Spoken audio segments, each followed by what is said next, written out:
Сәлем достар, бұл Қазақ Story Time, біз бастаймыз. Көлігудегі үміт. Бір бөлік мұздақ түн жана күтісіз кездеші. Барбор қаланың үстінен ноябрдың ызғардуу түні чөкті. Асманда майдалап жаған кар аралаш мұздақ жаңғыр адамдың сөгінен өтіп көшедегі жалғыз аяк жолаушыларды үйлеріне качууга мажбурлады. Бейік, айнектелген асман тереген имараттардың жарықтары су асфальтқа чагылышып, шаардың коз, бирок ташбоор жүзін көрсетіп тұрды. Бұл жарықтардың алдында қымбат ресторандардан шыққан жылулықтың жана күлкінің артында шаардың таптакыр башка көзгө көрінбөгөн жашоосу кайнап жаткан.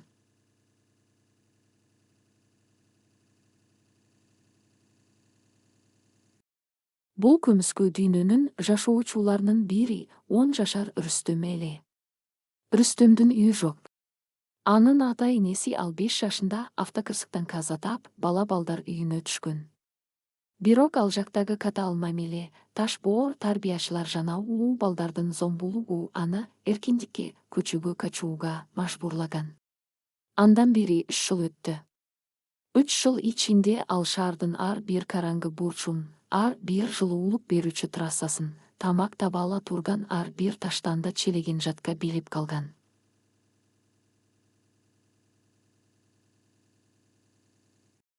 Анын үстүндөгү эски, бир нече өлчөнгө чоң курткасы жана жыртык өтүгү аны сууктан араң сактап турду.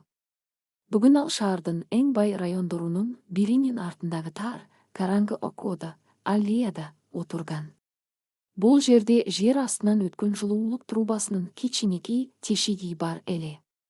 Ал ушул тешиктен чыккан жылуу бууга колун кактап эски картон кагаздардын үстүндө бүршүп отурду.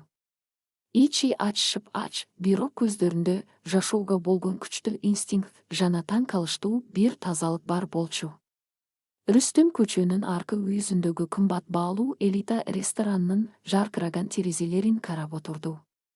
Ал жактан чыккан тамактын жыты анын мурдун кытыглайт.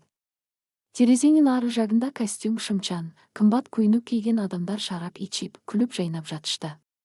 Бул эки дүйнөнүн ортосунда болгону 50 метр аралык бар эле, бирок шындыгында алардын ортосунда миллиондогон чакырымдык түпсүз туңгуюк жаткан.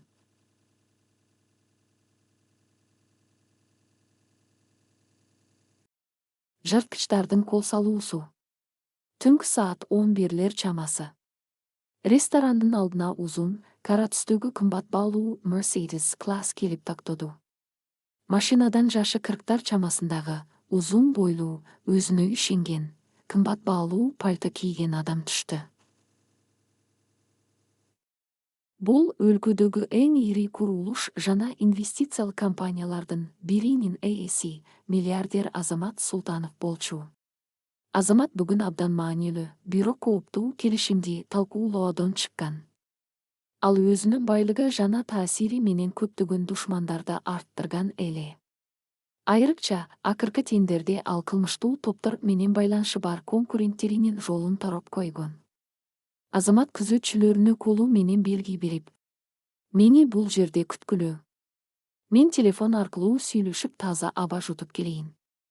Жанагы келишимдин шарттарын жалгыз ойлонушум керек" деп, ресторандын артындагы тынчыраак, жарым караңгы аллеяга, Рүстөм жашыны тарапка бурулду.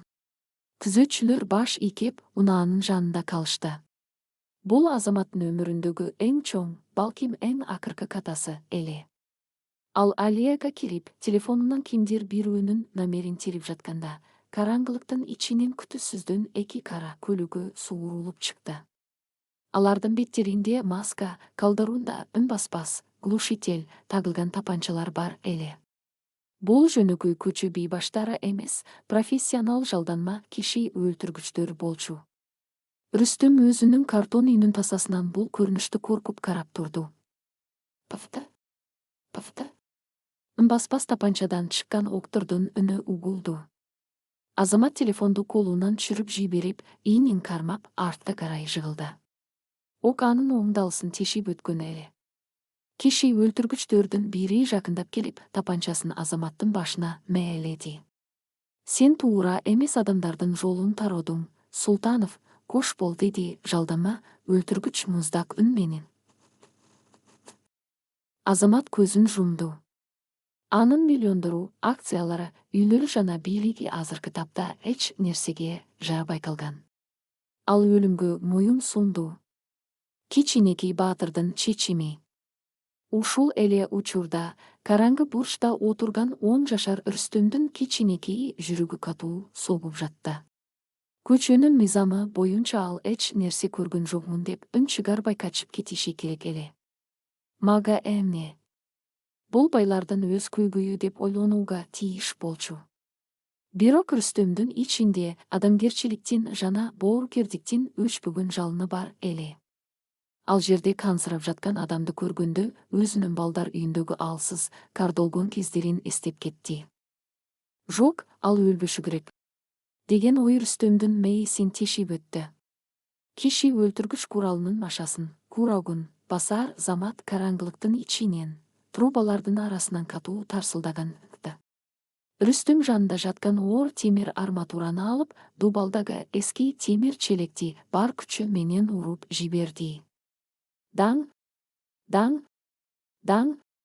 Түнкү тынчтыкты бузган бул катуу үн аллеяда жаңырып кетти. Жалданма өлтүргүчтөр чөчүп кетип, үн чыккан тарапка тапанчаларын бурушту.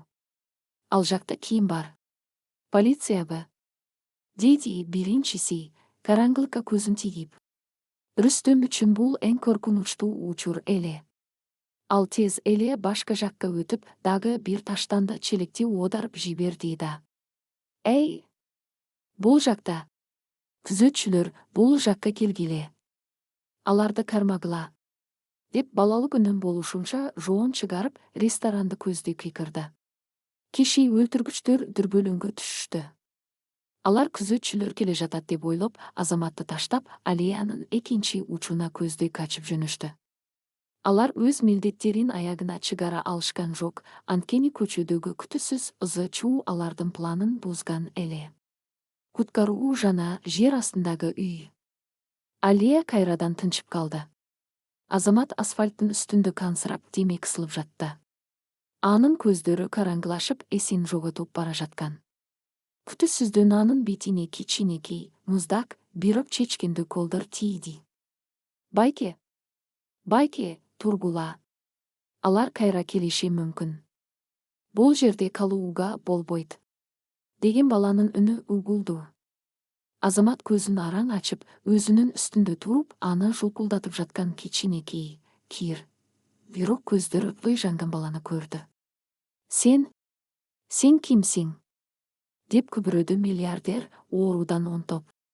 Менин атым Рүстөм, азыр сүйлөшүүгө убакыт жок. Мага таяныңыз, тез. Рүстөм Азаматтын таза, канга боелгон пальтосунан тартып, аны үйдө тургузууга аракет кылды. 100 килограммдык чоң адам 10 жашар бала үчүн өтө оор эле. Бирок жашоо үчүн болгон күрөштө Рүстөм бардык күчүн жумшат.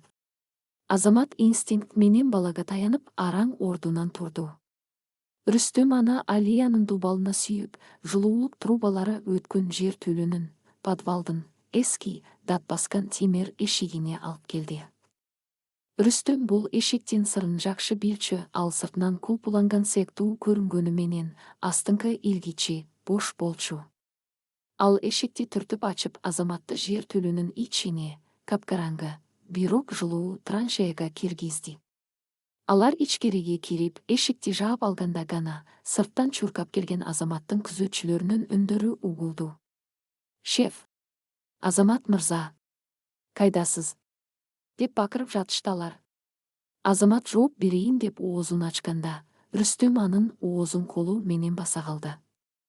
Жок, байке. Азыр эч кимге ишенүүгө болбойт. Сизди атууга буйрук берген адамдар балким ошол күзөтчүлөрдүн арасындадыр. Сиздин кайда экениңизди эч ким билбеши керек, деп шыбырады бала. Бул көчөдө чоңойгон баланын сактыгы жана акылдуулугу эле. Азамат баланын сөзүнүн чындыгы бар экенин түшүнүп баш ийкеди. Траншеядагы түн. Рүстөм Азаматты трубалардын арасынан өткөрүп, өзүнүн үйүнө эски матрацтар, картондор жана бир нече шам коюлган жылуу бурчка алып келди. Азамат матрастын үстүнө кулап түштү. Анын далсынан аккан кам пальтосун толугу менен суулап бүткөн эле. Мен кан көп жоготуп жатам, деди Азамат демей кысылып. Анын миллиондогон долларлык бизнестери эбегейсиз бийлиги азыркы учурда бир тамчы канды тактотууга да жарабай калган эле. Рүстүм шашылыш түрдө өзүнүн таштандыдан таап тазалап жууп койгон эски, бирок таза пахта көйнөгүн алып чыкты. Ал Азаматтын пальтосун чечип, кан агып жаткан жаракаттын үстүнө көйнөктү катуу басты. Чыдаңыз, байке. Ооруйт, мен муну катуу таңышым керек, деди бала. Ал көчөдө таяк жеп жаракат алганда өзүнө кандай кам көргөнүн эстеп, ошол эле ыкманы миллиардерге колдонду. Азамат оорудан ыңгыранып алды. Бирок ал бул кичинекей баланын кыймыл аракетиндеги тактыкты, анын көздөрүндөгү камкордукту карап таң калып жатты. Бул бала аны тааныбайт. Ал үчүн Азамат жөн гана өлүм алдында жаткан бир бейтааныш адам. Бирок ал өзүнүн өмүрүн тобокелге салып, аны куткарып калды. Жаракат катуу таңылгандан кийин кандын агуусу бир аз басаңдады. Рүстүм кичинекей шамды жандырды. Жертөлөнүн ичи алсыз, саргыч жарыкка толуп, жылуулук трубаларынан чыккан буу бөлмөнү жылтып турду. Азамат дубалга сүйөнүп көзүн ачты. Ал айланасына көз жүгүрттү. Миллиондогон долларлык пентхаустарда, алтын жалатылган бөлмөлөрдө жашаган адам азыр шаардын эң кир, эң төмөнкү чекитинде, келемиштердин арасында отурган. Жана эң кызыгы, ал өзүнүн өмүрүндө биринчи жолу мынчалык коопсуз сезип жаткан эле. Ал маңдайында колдору канга боелуп, ага тынчсыздана карап отурган Рүстөмдү көрдү. Сен менин өмүрүмдү сактап калдың, деди Азамат, үнү каргылданып. Сен кимсиң, балакай? Ата-энең кайда? Эмне үчүн бул жерде жашайсың? Рүстөм башын ылдый салды. Менин атым Рүстөм, ата-энем жок. Алар мен кичинекей кезде авариядан каза болушкан. Мен балдар үйүнөн качып чыккам. Ал жерде абдан жаман болчу. Ошондон бери бул менин үйүм. Азаматтын жүрөгүндө бир нерсе зыр этип кетти. Ал өзүнүн күнүмдүк жашоосунда акцияларды, миллиондорду, саясатты ойлоп, ушундай көчөдө калган балдардын бар экенин, алардын шыныгы тагдырын таптакыр унутуп койгон Коркпо, Рүстөм, сен бүгүн жөн гана менин өмүрүмдү сактап калган жоксуң. Сен бүгүн өзүңдүн тагдырыңды да өзгөрттүң. Мен сага убада берем, эртеңден баштап сенин жашооң таптакыр башкача болот, деди Азамат, көздөрүнө жашы. Рүстөм ага ишенбегендей, бирок үмүттүү көздөрү менен карады. Көчөнүн балдары убадаларга көп ишенчү эмес. Бирок бул кишинин сөздөрүндө кандайдыр бир бекемдик бар эле. Сыртта жаңгыр жаап, шамал улуп жатты. Шаардын эң таасирдүү адамы менен шаардын эң түпкүрүндөгү жетим бала ошол муздак түндү жер төлүлү бирге өткөрүштү. Бул түн алардын экөөнүн тең жашоосунун жаңы барагын ачкан эли көлөкөдөгү үмүт. Эки бөлүк, ооруканадагы ойгонуу жана көчөдөгү аңчылык. Траншеянын ичиндеги нымдуу, бирок жылуу аба Азаматтын дем алуусун бир аз жеңилдетти. Ал түндүн көпчүлүк бөлүгүн устма аралаш алаңгазар абалда бред өткөрдү. Анын көз алдына караңгы Алия, маскачан киши, өлтүргүчтөр жана ага суу сунуп жаткан кичинекей кир колдор кезектешип тартылып жатты. Рүстөм түнү бою уктабай, Азаматтын жаракатынан аккан канды тактотуу үчүн колунан келгендин баарын кылды.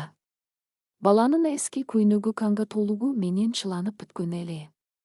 Таңга жуук Азаматтын дене табы көтөрүлүп, ал терең эс учун жоготкон абалга түштү. Рүстөм коркуп кетти. Ал көчөдө ооруп калган селбисактардын, бомждордун, ушинтип ыстмалап жатып эле өлүп калганын көп көргөн болчу. Байке, өлбөңүзчү, деп шыбырады бала, Азаматтын муздап бараткан колун кармап. Рүстөм тез эле чечим кабыл алды.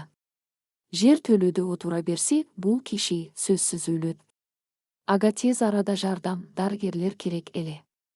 Бала өзүнүн эң акыркы жыртык курткасын чечип, Азаматтын үстүнө жапты да сырткы жардам издөөгө чыгып кетти. Таңғы суық жана куткаруу. Рүстүм сыртка чыкканда Барбор калаанын үстүндө боз, суук таң атып келе жаткан. Жамгыр карга айланып, жердин бетин жука ак жууркан каптап калыптыр. Баланын үстүндө жука жемпир гана калгандыктан суук сөөгүнөн өтүп, тиштери тишине тийбей калтырап жатты. Ал кечээги ресторандын алдына чуркап барды. Азаматтын күзөтчүлөрү ал жерде жок болчу, алар түнү бою шефини издеп, бүт райондо астын үстүн кылып, полицияга кабар берип дүрбөлөңгө түшкөн эле. Рүстүм көчөнүн бурчундагы даркананын жанында турган милициянын кайгуу унаасын патруль көрдү. Ал унааны көздөй чуркап барып айнегин ургулады. Байке, жардам бериңиздер. Ал жакта бир киши өлүп жатат. Ага ок тийген, деп бакырды Рүстөм, үнү каргылданып. Машинанын ичиндеги эки милиция кызматкери уйку сурап отурган жеринен чөчүп кетишти. Алар кир, үшүгөн баланы көргөндө алгач ишенишкен жок. Эмне деп жатасың, балакай? Кайсы жерде? Жөн эле тинтип жүрбөй, басып кетчи ары. Деди биринчиси терезесин ачып. Жок, чын айтам. Ресторандын артындагы аллеяда жер төлөдө жатат. Ал көп кан жоготту. Рүстөмдүн көздөрүнөн жаш атып чыкты. Анын чынчыл жана коркуп турган жүзү милиция кызматкерлерин ойготуп жиберди. Жүрү, көрсөт. Дешти алар машинадан секирип түшүп. Рүстөм аларды ээрчитип, жер төлөнүн эшигине чейин алып барды. Милиция кызматкерлери фонариктерин күйгүзүп, ичкери киришти. Алар матрастын үстүндө канга боелгон кымбат баалуу шымчан, үстүнө баланын курткасы жабылган азаматты көргөндө шок болушту. Кудайым-ай, бул Азамат Султанов го. Бүт шаар түнү бою издеп жаткан миллиардер. Тез жардам чакыр. Тез, деп пикирди офицер рациясына. Ошол ызы чуунун, сиреналардын жана чуркап жүргөн даргерлердин арасында эч ким кичинекей Рүстөмгө көңүл бурган жок. Даргерлер Азаматты зембелге, носилкага салып, тез жардам унаасына жүктөп кетишти. Полиция кызматкерлери аймакты курчоого алып жатканда, Рүстөм элдин арасына сиңип, өзүнүн картон үйү жок, курткасы жок, муздак көчөдө жалгыз кала берди. Ал тирүү калат деген үмүт гана анын кичинекей жүрөгүн жылтып турду. Ооруканадагы ойгонуу жана буйрук. 3 күн өттү. Шаардын эң кымбат жеке менчик клиникасынын реанимация бөлүмүндөгү аппараттардын бир калыпта чыккан үнү бөлмөдөгү жалгыз добуш эле. Азаматтын далсындагы ок ийгиликтөө алынып, өмүрүнө коркунуч туудурбай калган. Анын бөлмөсүнүн эшигин эки куралчан күзөтчү кайтарып турду. Азамат акырын көзүн ачты. Аппак шып дары-дармектин жыты жана тамырына сайылган ийнелер анын кайда экенин билдирип турду. Анын киребетинин жанында коопсуздук кызматынын башчысы, мурдагы аскер офицери Бектур Кабатырлуу жүзү менен отурган эле. Азамат мырза, Кудайга шүгүр, көзүңүздү ачтыңызбы? Бектур ордунан атып турду. Сизди жоготуп алдык деп ойлодук. Биз ал канкырлорду издеп жатабыз. Полиция, биздин балдар баары бутка турду. Ким буйрутма бергенин сөзсүз табабыз. Бирок Азаматтын оюнда бизнеси да, аны өлтүрүүгө буйрук берген конкуренттери да жок болчу. Анын мээсинде бир гана сүрөт, караңгы жер төлөө, баланын үшүгөн колдору жана анын үстүнө жабылган эски куртка айланып жатты. Азамат кургап кеткен эриндерин араң кыймылдатып: Бала кайда? Деп сурат. Бектур түшүнбөй калды. Кайсы бала, шеф? Сизди полициянын патрулу тапкан. Биз келгенде сизди тез жардам алып кетип жатыптыр. Жер төлөөдө эч кандай бала болгон эмес. Азаматтын көздөрү чекчейип кетти. Ал ооруганына карабай, ордунан турууга аракет кылды. Сен эмне деп жатасың? Мени ошол бала сактап калды. Ал мени трубалардын арасына жашырып, өзүнүн курткасын мага жаап, канын токтотту. Анын аты Рүстөм. Ал 10 жаштарда, үйсүз бала. Аны тапкыла. Азыр эле бардык адамдарыңды чогулт да, ошол ресторандын тегерегинен баштап издегиле. Азаматтын үнүндө буйрук да, жан талашкан үмүт да бар эле. Бектур шок абалда калды. Миллиардердин өмүрүн көчөдөгү селбисак бала сактап калганы анын акылына сыйбаган нерсе эле. Шеф, тынчтаныңыз. Сизге кыймылдоого болбойт. Мен азыр эле балдарды жөнөтөм. Ал баланы жердин астынан болсо да таап келебиз. Бектур палатадан шашылыш чыгып кетти. Азамат кайрадан жаздыкка башын коюп, шыпты карап жатты. Анын миллиондору компаниялары ушул көчөдө калган жалгыз баланын бир тамчы көз жашына да татыбасын ал эми толук түшүнгөн эле. Ал Рүстөмгө берген убадасын, анын жашоосун өзгөртөм деген сөзүн аткарышы керек болчу. Бирок Азаматтын убактысы аз калганын, баланын башына өтө чоң коркунуч төнгөнүн ал дагы, Бектур дагы биле элек болчу. Канкорлордун изи жана жаңы нысана. Ошол эле учурда шаардын четиндеги кароосуз калган өнөр жай зонасында кара түстөгү микроавтобустун ичинде 2 киши отурган. Булар Азаматты өлтүрүүгө аракет кылган жалданма киши өлтүргүчтөр болчу. Алардын башчысы, бетинде тырыгы бар Тимур аттуу ырайымсыз кылмышкер, ноутбуктун экранынан ресторандын айланасындагы көзөмөл камераларынын камера видеонаблюдения жазууларын көрүп жаткан. Алар бул видеолорду полициядагы тааныштары аркылуу чоң акчага сатып алышкан. Каргаша тийсин. Ал кантип тирүү калды? Биз аны так эле далсынан жүрөгүнө жакынатканбыз. Деп сөгүнүп жатты экинчиси. Тимур видеону артка кайтарып жайлатылган, замедленный режимде кайра койду. Алар өздөрү качып кеткенден кийин аллеянын ичинде эмне болгонун көрүштү.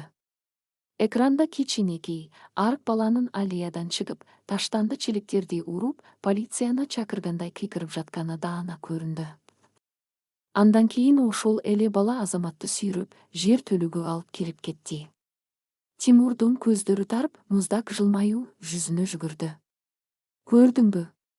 Бизди күзөтчүлөр эмес, ушул чырпы алдап кетиптир. Көчөнүн келемиши биздин миллиондогон долларлык заказды бузду. Тимур экрандагы Рүстөмдүн жүзүн жакындатып зумдап карат. Бул бала биздин жүзүбүздү көргөн жок да, маскачан элекко. Деп сурады шериги кабатырланып. Анын мааниси жок. Деп жооп берди Тимур, ноутбукту жаап. Заказ берген кажоюн абдан ачуу. Султанов тирүү калды. Эми Султанов бизди издеп табат. Анын үстүнө бул бала полицияга биздин унааны, боюбузду, балким үнүбүздү айтып бериши мүмкүн.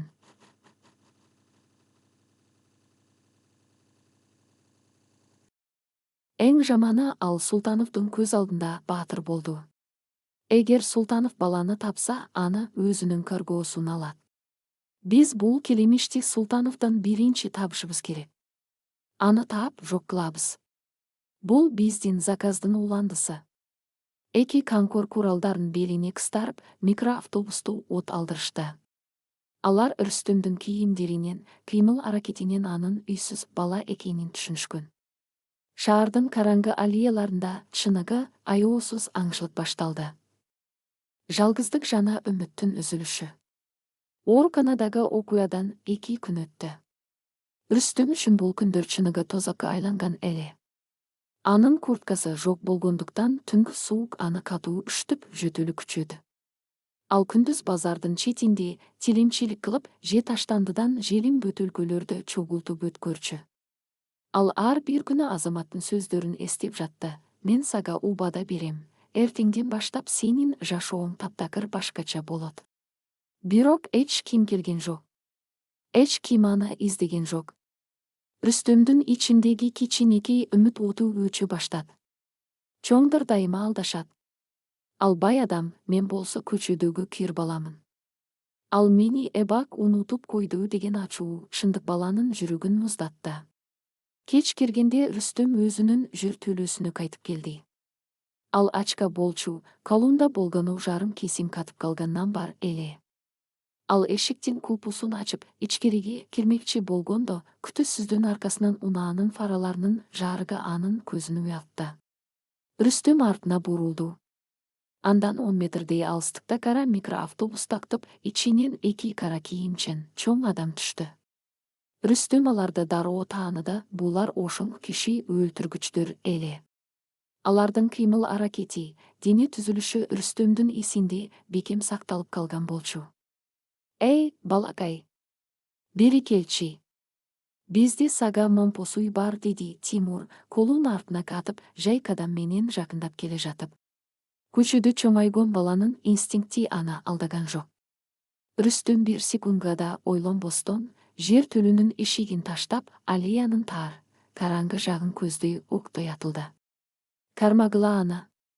Качырбагыла, деп бакырды Тимур, тапанчасын сууруп чыгып. Көчөдөгү өлүм жармышы.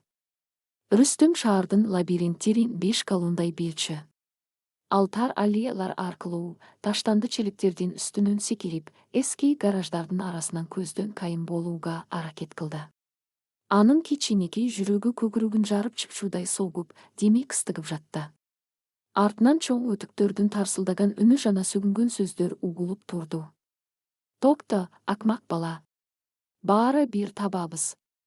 Деген үн анын кулагына жаңырып жатты. Рүстөм эски, кароосуз калган кирпич заводдун аймагына кирип кетти. Бул жерде караңгылык коюу болуп, темир сыныктары жана бетон блоктору чачылып жаткан. Ал бир чоң бетон блогунун артына кирип, демин ичине катып бүршүп отуруп калды. Анын көздөрүнөн жаш куюлуп жатты. Ал болгону жакшылык кылам деп өз ажалын чакырып алганын түшүнүп турду. Киши өлтүргүчтөрдүн кадамдары жакындап келе жатты. Фонариктин жарыгы бетон дубалдарды сыдырып өтүп, Рүстөм жашынган бурчка жакындап калды. Азаматтын жан талашуусу. Ошол эле учурда оорукананын палатасында Азамат чыдай албай жаткан эле. Бектурдун адамдары 2 күндөн бери Рүстөмдү таба албай убара болушкан. Көчөнүн балдары бейтааныш костюм кийген чоң адамдардан качышат эмеспи. Азамат муну түшүндү. Ал колундагы капельницаны ийне жуулуп салды. Жаракатынын ооруганына карабай, керебеттен турду. Шеф, сизге эмне болду? Сизге турууга болбойт, тегиштериңиз ачылып кетет. Деп Бектур палатага чуркап кирди. Мага кийимимди бер. Мен өзүм барам. Деди Азамат, үнү кескен жана буйрукчул чыгып. Оорудан жүзү кубарып турса да, анын көздөрүндөгү чечкиндүүлүк Бектурду артка чегинүүгө мажбур кылды. Силер аны таба албайсыңар. Ал силерден коркот. Ал мени гана тааныйт. Жана менин жүрөгүм бир жамандыкты сезип жатат. Биз дароо ошол ресторандын артына, ал жашаган жер төлөөгө барышыбыз керек. Бектур каршылаша алган жок. Ал Азаматтын үстүнө калың пальтону жаап, 4 кураучан күзөтчүнү ээрчитип сыртка чыгышты. Алар жол тандабас, внедорожник, унаалары менен түнкү шаардын көчөлөрүн жиреп, ресторандын артындагы аллеяны көздөй катуу ылдамдыкта жөнөштү. Азаматтын көгүрөгүндөгү оору денесиндеги жаракаттан эмес, кечигип калбайын деген үрүй учурган коркунучтан улам келип чыккан эле. Миллиардер менен киши өлтүргүчтөрдүн жолу дал ошол кароосуз калган заводдун аймагында. Кичинекей Рүстөмдүн өмүрү үчүн кесилишкини турган эле көлөкөдөгү үмүт. 3 бөлүк караңгыдагы кагылыш жана өмүр куну.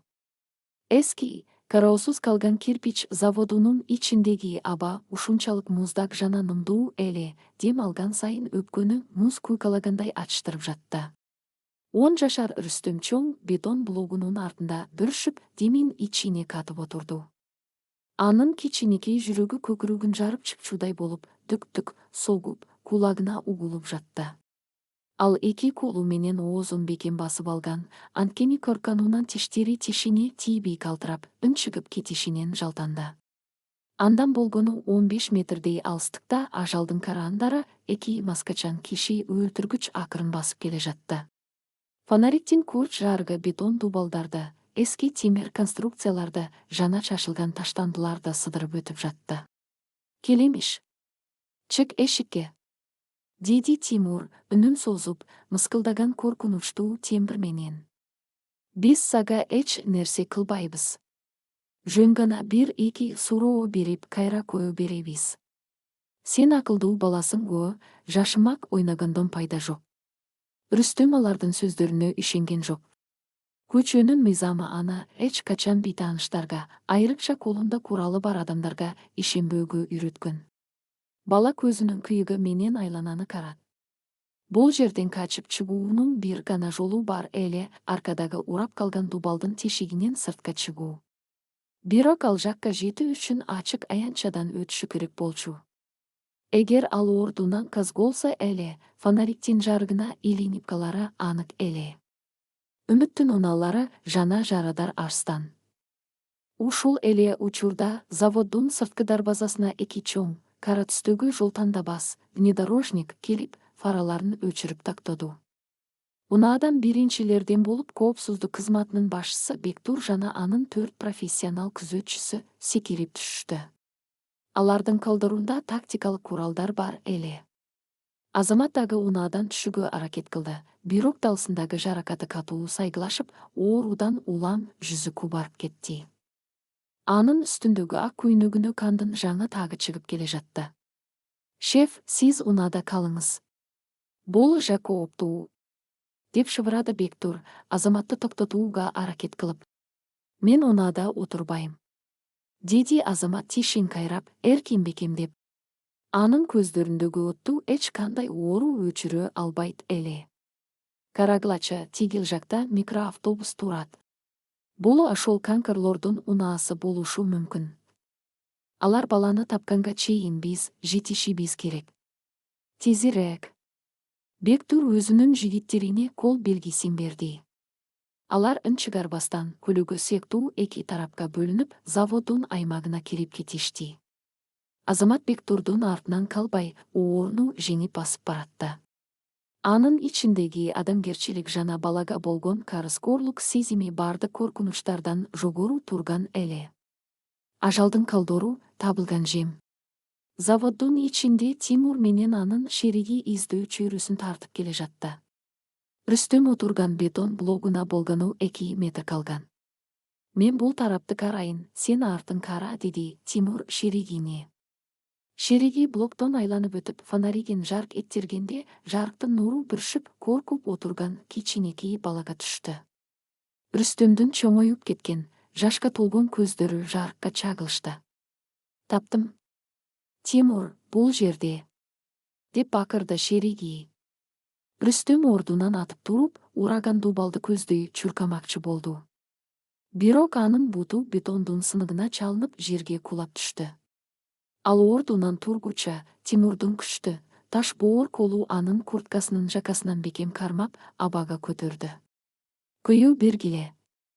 Жардам бергиле», деп чыңырып ийди Рүстөм, буттары менен Тимурду тебүүгө аракет кылып.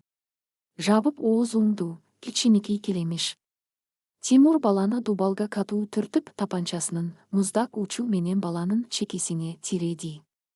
«Сен өтө көп нерсени көрүп койдуң. Өзүңдүн ишиң эмес нерсеге мурунуңду тыкканың үчүн эми жооп бересиң». Рүстөмдүн деми кысылып, көзүнүн жашы куюлуп жатты. Бүттү. Баары бүттү деген ой баланын мээсин чулгады. Ал өмүрүндө эч кимден жакшылык көргөн эмес, биринчи жолу кимдир бирөөгө жардам берем деп өз жашоосунан айрылганы турду. Тимур машаны басууга даярданып, манжасын кыймылдаткан ошол секундада кандуу кагылыш, куткаруучулардын келиши. «Куралды ташта», деген катуу, буйрукчул үн заводдун ичин жаңыртып жиберди. Бектурдун күзөтчүлөрү караңгылыктын ичинен чыгып, куралдарынын лазердик мээлегичтерин, прицелдерин түз эле Тимурдун жана анын шеригинин көкүрөгүнө багыттап турушту. Бектурдун артынан Азамат чыкты. Анын жүзү кубарып турса да, үнү каардуу жана сүрдө эле. «Балага тийбе, акмак. Аны коюу берсең, балким бүгүн тирүү каласың», деди Азамат, тишин кайрап.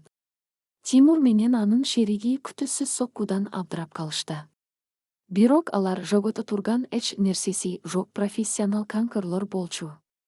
Тимурдун шериги 1 секундда ойлонбостон автоматын Бектур тарапка буруп, ок чыгара баштады.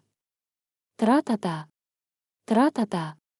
Октун үндөрү кулак тундуруп, бетондордон учкан учкундар караңгылыкты жаркыратты.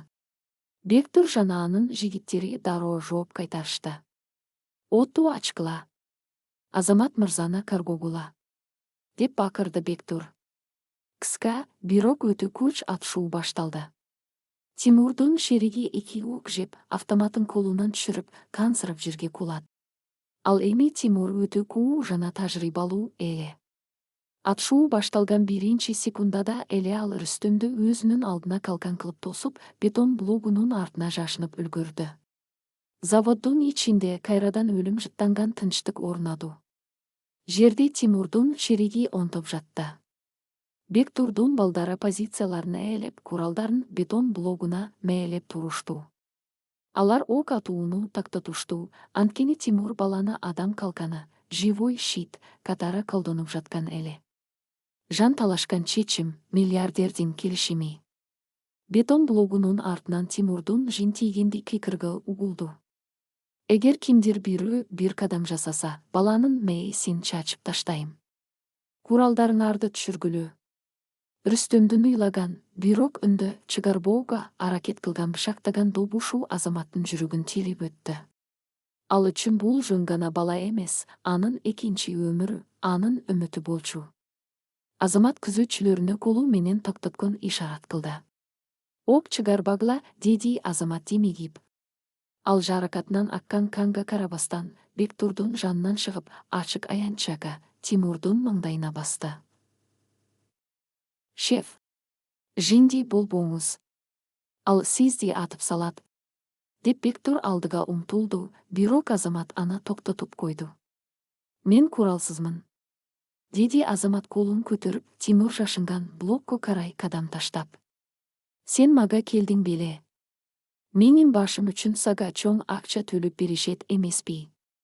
Мен бул жердемин. Баланы кое бер.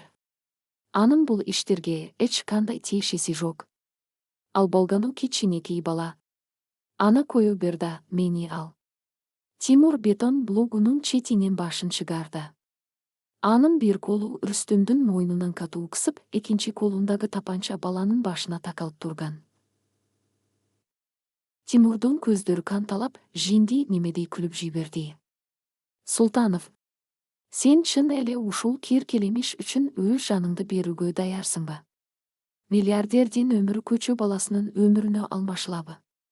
Кандай таасирдүү көрүнүш? Деп мыскылдады Тимур. Анын өмүрү менин миллиондоруман 1000 эсе кымбат. Деп кыйкырды Азамат, үнү заводдун ичин жаңыртып. Сен акчаны гана билесиң. Эгер баланы кою берсең, мен сага заказчик берген акчадан 10 эсе көп төлөп берем. Эсептериңе азыр катыром. Жөн гана анын башынан куралыңды ал. Рүстөм Азаматтын сөздөрүн угуп, көз жашын токтото алган жок. Бул дүйнөдө эч ким, эч качан ал үчүн ушундай кам көргөн эмес болчу. Өз ата энеси өлгөндөн бери биринчи жолу кимдир бирөө анын өмүрүн сактап калуу үчүн баарын берүүгө даяр болуп турду. Тимур ойлонуп калды. 10 эсе көп акча. Бул сөз анын ач көз мээсин бир секундага алаксытты. Ал Азаматка шектенүү менен карап, куралын баланын башынан бир азылды, Азаматты көздөй бурду.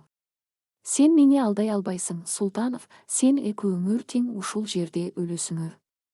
Деди Тимур. Баланын эрдиги жана куткаруу. Дал ушул машаны басам деген критикалык секундада көчүдү катуу такшалган, жашоо үчүн күрөшүп көнгөн Рүстөм күтүүсүз аракет кылды. Ал коркуп турган баладан кичинекей жырткычка айланды. Рүстөм бардык күчүн жыйнап, мойнун бууп турган Тимурдун колун тиштери менен бар күчүнө, сөгүнө жеткире тиштеп алды. Акмак келемиш. Деп бакырды Тимур ооруга чыдабай, колун бошотуп жиберди. Рүстөм дароо олдой отура калып, Тимурдун буттарынын арасынан сыртка карай тагалонуп кетти.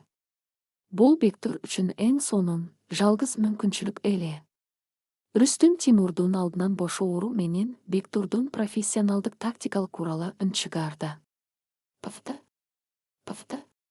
Эки ок так Тимурдун курал кармаган колуна жана тизисине тийди. Тимур тапанчасын ыргытып жиберип, бакырган бойдон бетонго кулап түштү. Бектурдун күзөтчүлөрү дароо чуркап барып аны басып калышты. Көз жаш жана катуу кучак. Коркунуч артта калды. Заводдун ичиндеги атышуу аяктап оор үшкүрүк гана калды. Рүстүм бетондун үстүндө титиреп демин ала албай отурду. Ал дагы деле коркунучтамын деп ойлоп башын эки колу менен жаап алган.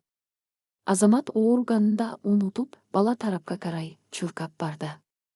Ал канга боелгон пальтосу менен тизелик алып Рүстүмдү бекем кучагына алды. Рүстүм, менин баатырым. Болду, баары артта калды. Сен коопсуз жердесиң. Эч ким сага тийбейт, эч качан. Деди Азамат баланын башынан сылап көзүнөн аккан жашты токтото албай. Рүстүм алгач жыйырылып чөчүп кетти. Бирок Азаматтын жылуу кучагын, анын чын жүрөктөн чыккан сөздөрүн сезгенде баланын ичиндеги муз эрип кетти.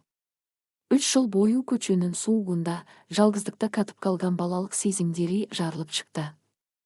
Рүстүм Азаматтын мойнунан катуу кучактап өкүрүп ыйлап жиберди. Бул коркунучтун эмес, куткарылуунун, мээримдин жана үмүттүн көз жашы эле. Байке, сиз келдиңиз. Сиз мени таштаган жоксуз, деп шактады Рүстүм. Мен сага убада бербедим беле. Мен эч качан убадамды бузбайм, деди Азамат, баланы өзүнө үгө бетер бекем кысып. Бүгүндөн баштап сен менин уулум болосуң.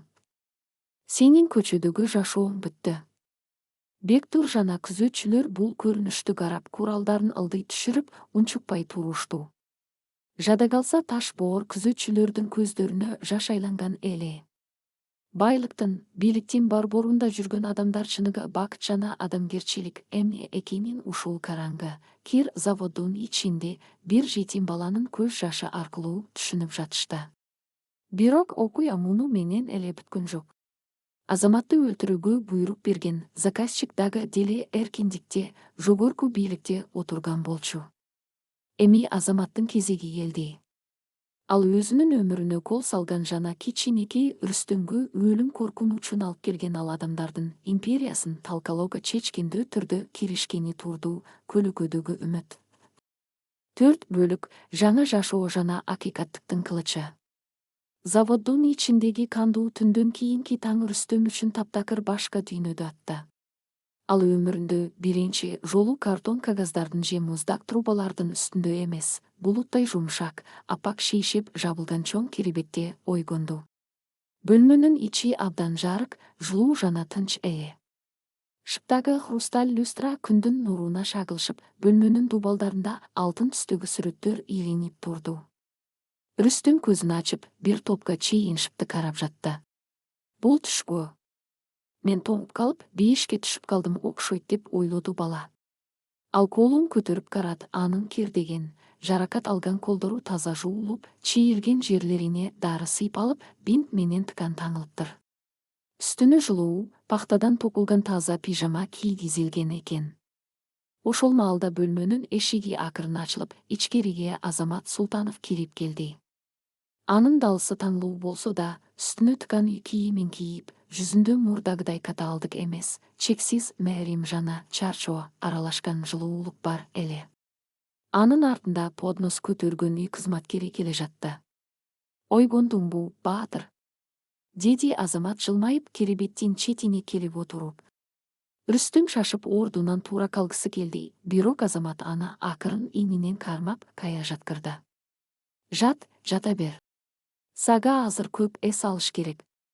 Дарыгер сени текшерип кетти, ден соолугуң жакшы болгону катуушуп чарчап калыптырсың. Рүстүм бөлмөнү тегерете карап, ишенбегендей үн катты. Байке, бул кайсы жер? Мен кайра көчөгө барбаймбы? Азаматтын жүрөгү зыр этип кетти. Бул кичинекей бала 3 жыл бою көчөнүн азабын тартып, жылуулукка жана мээримге ишенбей калган эле. Жок, Рүстүм, сен эч качан көчөгө кайтпайсың, деди Азамат, баланын колун өзүнүн чоң, жылуу алаканына кысып. Бул менин үйүм. Эми бул сенин да үйүң. Сен менин өмүрүмдү сактап калдың. Кече түнү мени каргоо үчүн ошол Конкордун колун тиштегениңде сен өзүңдүн кандай күчтүү, кандай эр жүрөк экениңди көрсөттүң. Мен сага убада бергем, эми ошол убадамды аткарам. Эгер сен макул десең, мен сени расмий түрдө багып алам. Сен менин уулум болосуң. Сенин өзүңдүн бөлмөң, оюнчуктарың, мектебиң болот. Эч ким сага кордук көрсөтө албайт. Рүстөмдүн чоң, капкара көздөрүнөн жаш тегеренип кетти. Ал дайыма бир күнү мени кимдир бирөө таап, жакшы көрөт деп кыялданып, бирок ал кыялына өзү да ишенбей калган болчу.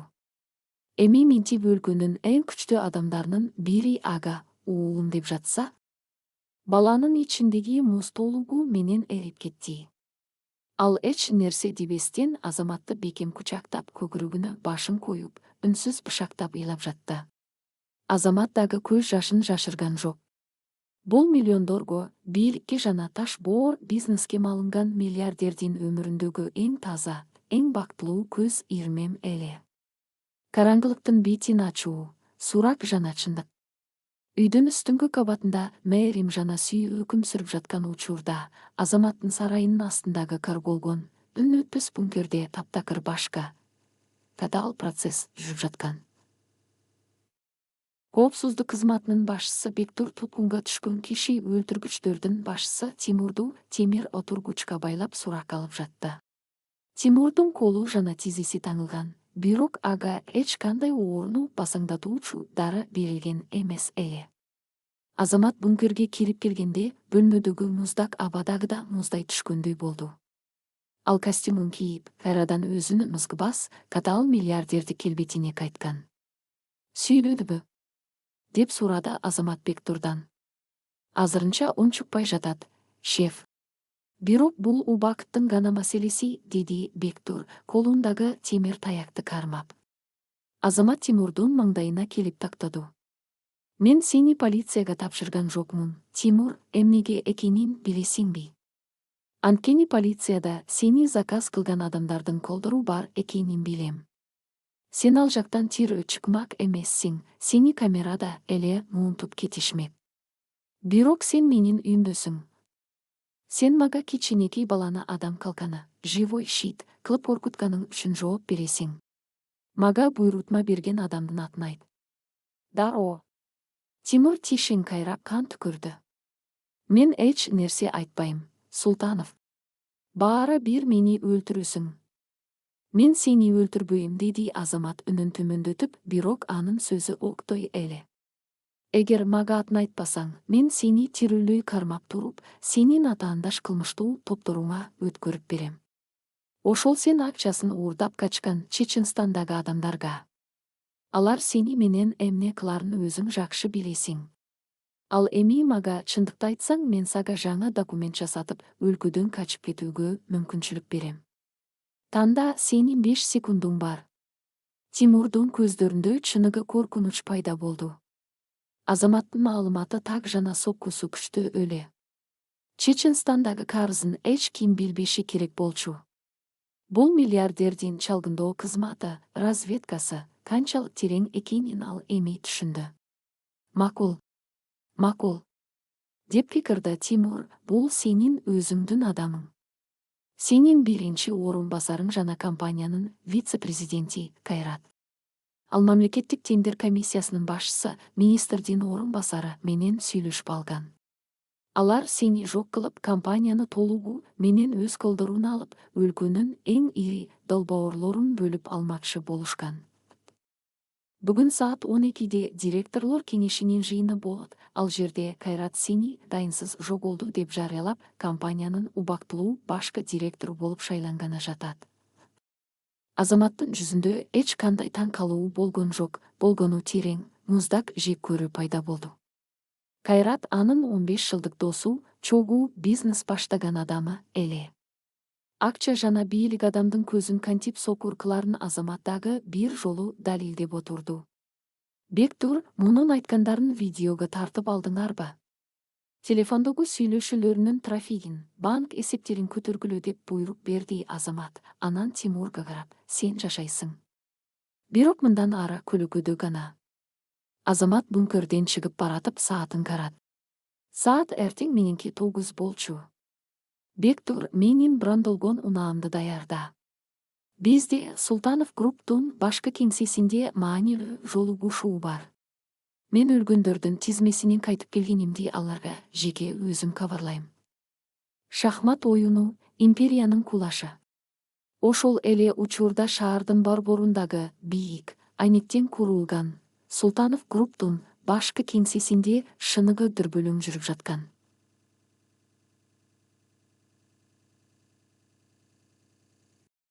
Компаниянын вице-президенти Кайрат эң жогорку кабаттагы чоң жыйындар залында, конференц залда, директорлор кеңешинин мүчөлөрүн чогултуп отурган.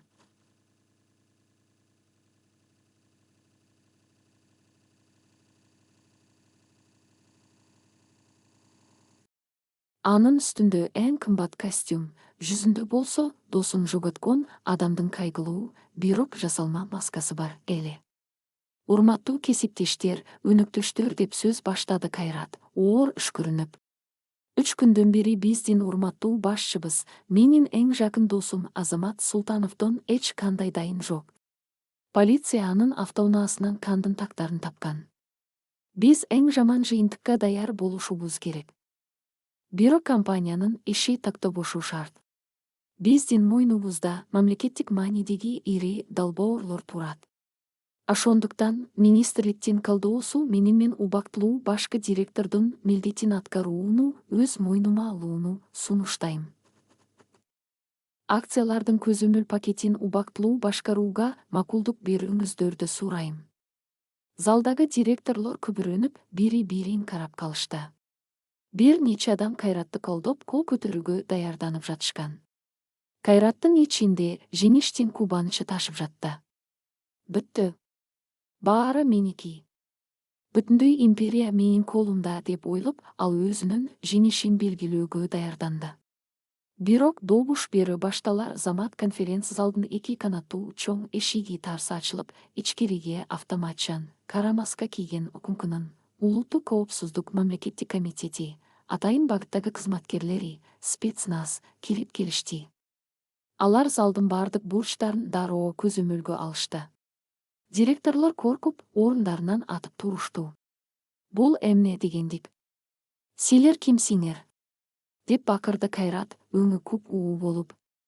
Атайын кызматкерлердин артынан тирүү, соп-соо, мурдагыдан да сүрдүү Азамат Султанов кирип келди. Анын жанында коопсуздук башчысы Бектур жана УКМКнын генерал-майору келе жатты. Залдын ичинде өлүк тынчтык орнады. Кайраттын буттарынан ал кетип, креслого кайра отуруп калды. Анын көздөрү чанагынан чыгып кете жаздады. Ок тийип өлүшү керек болгон адам тирүү анын алдында турган эле. Акыйкаттыктын соккусу. Азамат жай басып келип, стөлдүн төрүнө Кайраттын маңдайына турду. Мени эрте эле көмүп койгон турбайсыңбы, Кайрат? Деди Азамат, үнү залда муздак жаңырып. Досум деп жүрсөм, аркамдан бычак сайып, империямды уурдагың келдиби?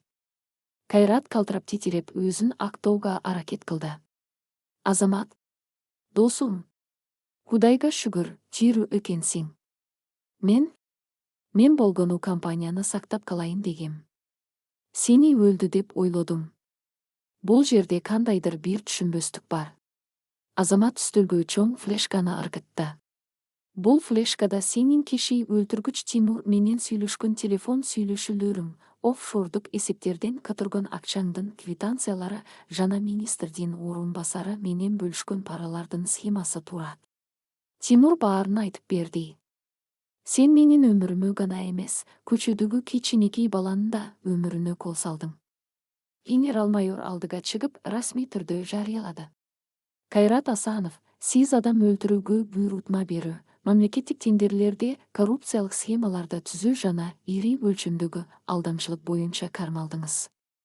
Сиздин министрликтеги өнөктөшүңүз да азыркы учурда өз иш бөлмөсүндө кармалды. Колуна кишен салгыла. Кайраттын колуна темир кишендер сартылдап жабылды. Анын бардык максаттары миллиондуруу жана бийлиги 1 секунданын ичинде талкаланды. Аны спецназдың кызматкерлери залдан сүйрөп алып чыгып кетишти. Калган директорлор үн чыгарууга даай алышпай, азаматтык коркуу жана терең урматтоо менен карап турушту. Алар азаматтын мындан ары дагы күчтүү, дагы таасирдүү болуп кайтканын түшүнүштү. Азамат кан төкпөстөн, курал колдонбостон, өзүнүн душмандарын мыйзамдын жана фактылардын күчү менен талкалап салган эле.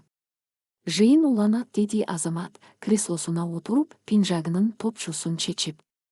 Биздин алдыбызда чоң долбоорлор турат. Мен компаниянын багытын толугу менен өзгөртөм. Мындан ары биздин кирешеңин 20% жетим балдарга, үйсүздөргө жана балдар үйлөрүнө жардам берүүчү атайын фондго катарылат. Фонддун аты Рүстөм болот. Залдагылар бир ооздон кол чаап жиберишти. Алар Азаматтын бул чечиминин артында кандай окуя жатканын толук билишпесе да, анын көздөрүндөгү өзгөрүүнү, чыныгы адамгерчиликтин учкунун көрүп турушту. Үйгө кайтуу. Кечинде Азамат өзүнүн чоң сарайына кайтып келди. Бардык көйгөйлөр, чыккынчылар жана коркунучтар артта калган. Ал эшикти ачып кирер замат тепкичтен чуркап түшүп келе жаткан Рүстөмдү көрдү. Баланын үстүндө жаңа, өзүнө чак, кооз кийимдер бар. Жүзү жаркырап, көздөрүндө мурдагыдай коркунуч эмес, чыныгы балдарча бакыт ойноп турду. Ата! Деп кыйкырды Рүстөм кокусунан өзү да байкабай. Бул сөз анын оозунан өзүнөн өзү табигый түрдө чыгып кетти. Азамат ошол жерде катып калды. Ата! Бул дүйнөдөгү эң кымбат, эң күчтүү сөз эле. Ал чөгөлөйүк алып, чуркап келген баланы бекем кучактады. Ооба, уулум. Мен келдим. Баары бүттү. Эми биз дайыма чогуу болобуз.